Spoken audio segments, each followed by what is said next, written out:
We all know the story. 79 years ago today, General Douglas MacArthur, along with President Salzman, and their staff covered store, and those words were said, "To the people of the Philippines, I have returned." He went on to speak about the resolve of the Filipino people, the Filipino guerrillas, to keep striking. Strike in the name of your honored name.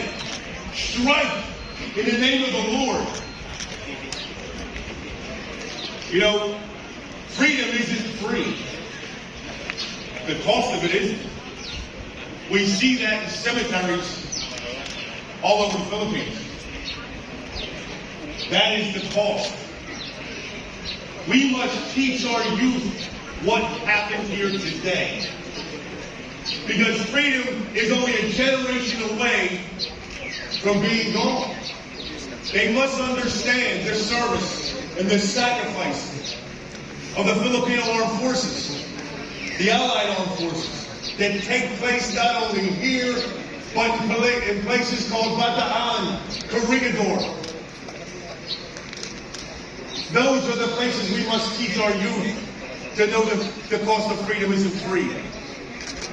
The bonds of our two people, American and the Philippines, is forged in blood and sweat on battlefields. That bond has been strengthened through peace. Our two countries are joined at the hip, and nobody can take that away from us. Thank you. Thank you very much. That is the truth. Believe me. I'm giving it my best, Governor. I'm giving it my best. I want to keep this brief. I know we have a lot of speakers. It is truly an honor for me to stand here before you, representing the veterans of foreign wars in the United States. Isang malaking karang ang narito ako ayon sa Lincoln Memorial. Maraming salamat sa iyong lahat. Mabuhay ang Pilipinas!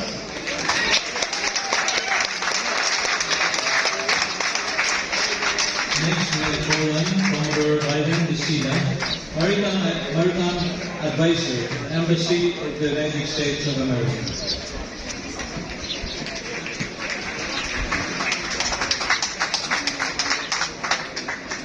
Ladies and gentlemen, distinguished guests and friends, it is my honor to extend warm greetings on behalf of the Ambassador of the United States of America, Mary Kay Carlson, and the entire U.S. Embassy in New York. As a gesture of gratitude, I would like to personally thank the Office of the Provincial Governor of Leyte for inviting the United States and the United States Coast Guard to this anniversary. Also, a special note of appreciation to the United States Coast Guard for their invaluable presence at this event. Alongside the Philippine Coast Guard, our shared interest in enhancing maritime security is a cornerstone of our partnership. The 79th anniversary of the Leyte Gulf landings not only marks a significant chapter in our shared history, but also highlights the enduring partnership between the United States and the Philippines. 79 years ago, the United States forces stood shoulder to shoulder with the Philippines here at this location. Today, the United States, the Philippines, and like-minded partners also stand in unity, highlighting collaboration and mutual respect between our nations. In closing, the 79th Leyte Gulf anniversary also serves as a reminder to honor our fallen heroes and to those who serve to secure a future of hope and prosperity for a free and open Pacific. Let us not forget their sacrifice. Once again, on behalf of Ambassador Carlson and the United States Embassy, thank you and good morning.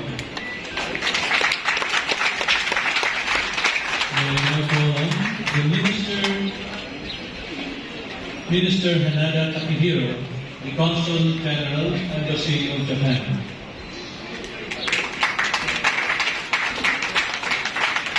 Thank you very much. Honorable Carlos A. Petulia, Governor of Leyte, Honorable Remedios Petulia, Mayor of Cabo, Honorable General Romeo Alamino, National President, Veteran Federation of Africa, and Honorable Brigadier General Estito El Aguila, Deputy Administrator, Philippine Veteran Affairs Office, Honorable Veteran Jose J. P. Abdullah, Regional President, Veteran Federation of the Philippines, and Honorable Joel Joseph Cabillas, National President of the Southern Daughters Association, and Honorable Commander-in-Chief Dwayne Sarmiento, Veterans of Foreign Wars of the United States, and Her Excellency Ambassador A. Liu, Australian Embassy, and Commander Brian Messina, U.S. Embassy. Distinguished guests, ladies and gentlemen, magandang umaga po sa inyong lahat.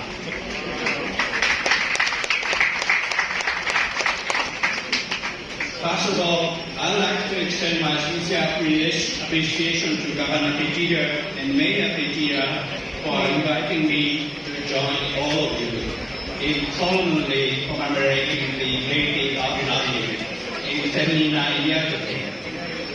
The legacy of fallen veterans and all individuals shall forever be remembered as we continue to cherish the hard-won freedom and peace that we enjoy today.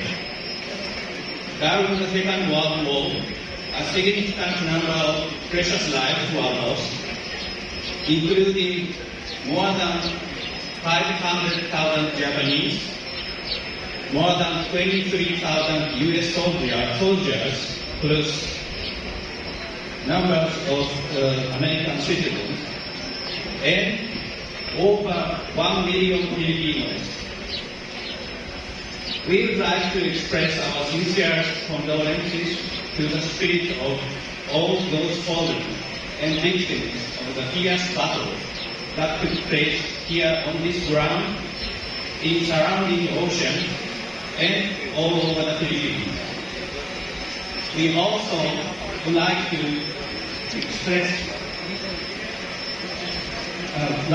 offer our utmost respect to the war veterans who have selflessly fought for their fellow countrymen and for their countries, as well as Philippine Veterans Affairs Office, Veterans Federation of Philippines, and BFP Sons and Daughters Incorporated, who have been greatly contributing to provide assistance to veterans and their families.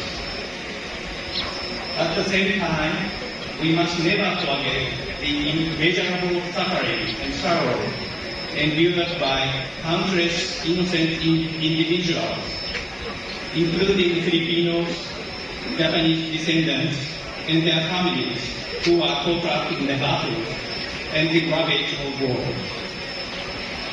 We, the Japanese people, feel deep remorse for our country's actions before and during the Second World War.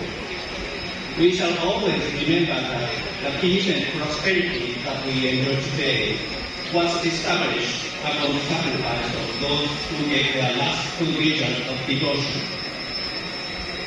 Now, nearly 8 decades after the war, Japan and the Philippines have become the closest friends. We are deeply grateful for the forgiveness, generosity, and graciousness of Filipino people, as well as the tireless efforts of both of our predecessors, including veterans.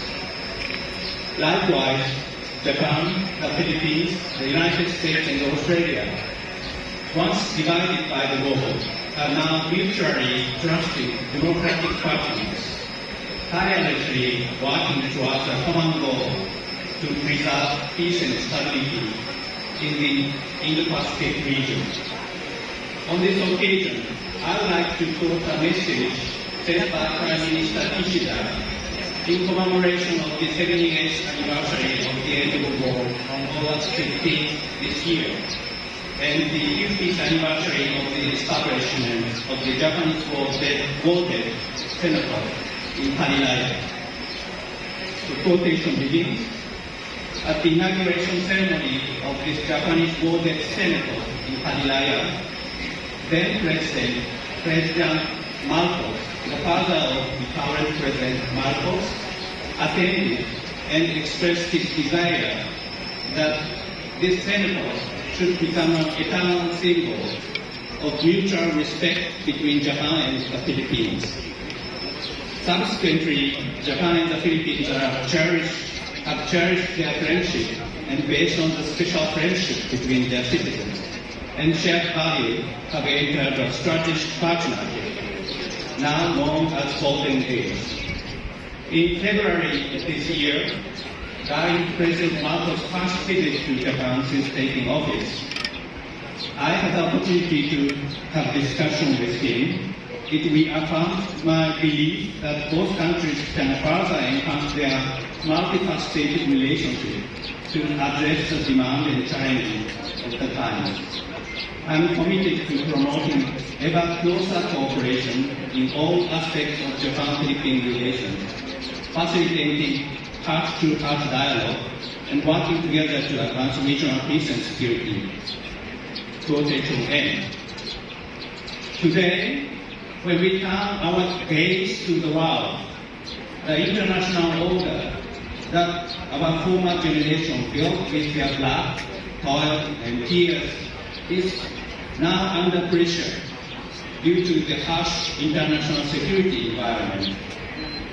We see the ongoing aggression by Russia in Ukraine, aggressions that continues to shake the very foundation of the international order. Furthermore, just 2 weeks ago, the brutal and indiscriminate terror attack by Hamas and other Palestinian militants to Israel and innocent civilians resulted in the loss of many precious lives, including the devoted Filipino nurse Ms. Angeline Aguirre, who refused to leave her elderly patient behind and passed away in Gaza.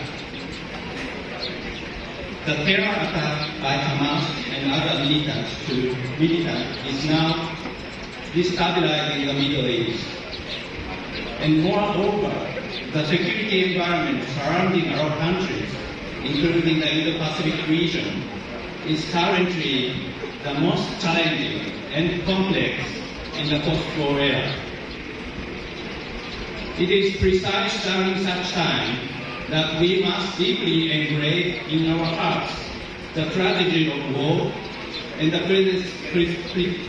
preciousness of peace, and it is our responsibility to ensure that these memories are not forgotten, but are passed on to the next generation.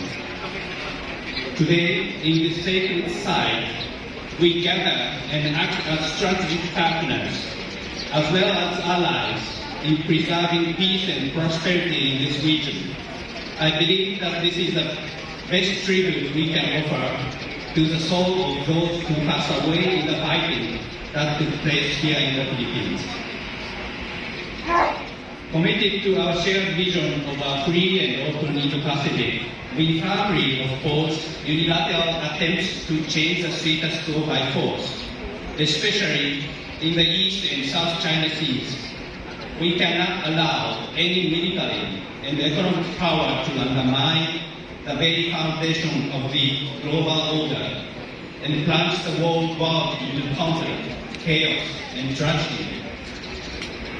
In conclusion, I will reassure you that Japan will continue to stand with the Philippines and our allies and closest partners, the United States and Australia, echoing the words of His Excellency President Marcos Jr., saying Japan as a most reliable partner in times of both crisis and prosperity.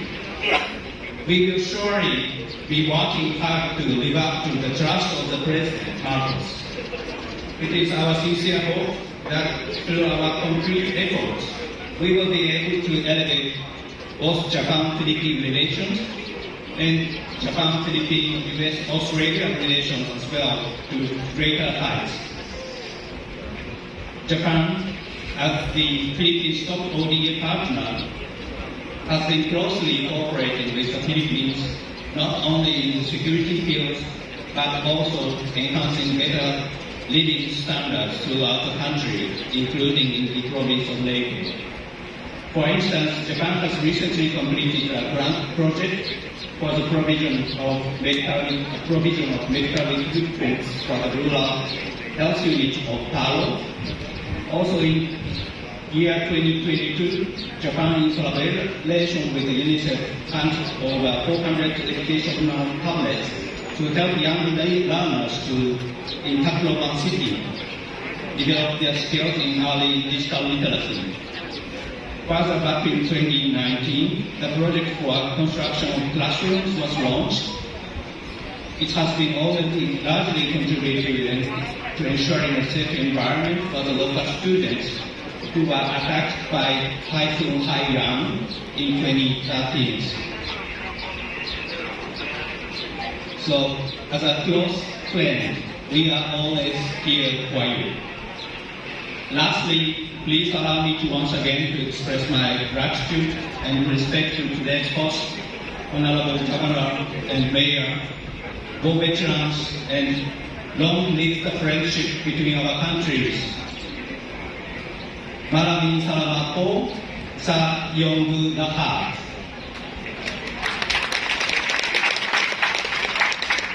I also would like to extend my sincere appreciation to all the officers and staff who exerted their best efforts for the success of today's ceremony. Saludo ako inyo. I pray for the continuous development of Leyte Province. Umaasa akong muling bumisita sa Leyte sa lalo madaling panahon. Mabuhay at maraming salamat po. Thank you very much. The celebratory message from the Embassy of